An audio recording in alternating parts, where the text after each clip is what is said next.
நான் திரும்ப திரும்ப சொல்றது ஒண்ணுதான். சிவபெருமான வழிபடணும் அப்படின்னு நீங்க நினைக்கிறதே அவரோட அருளால தான். அவரோட அருள் இல்லைன்னா அந்த நினைப்பு கூட உங்க மனசுல வராது, நல்லா தெரிஞ்சுக்குங்க. இன்னொன்னு, சிவபெருமானை பொறுத்தளவு தன்னை வழிபடுபவர்களுக்கு தான் நலன் செய்யணும், அவங்களுக்கு தான் இதெல்லாம் கொடுக்கணும், அவங்க கேட்டதெல்லாம் கொடுக்கணும் அப்படின்னு நினைக்கக்கூடிய சாதாரண சக்தி அல்ல, நல்லா தெரிஞ்சுக்கங்க.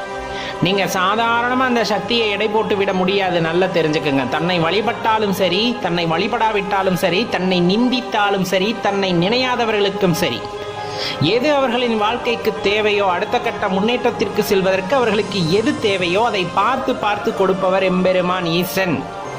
அவர்கிட்ட போய் நீங்க மடியேந்தி பிச்சை கேட்கணும்னு அவசியம் கிடையாது.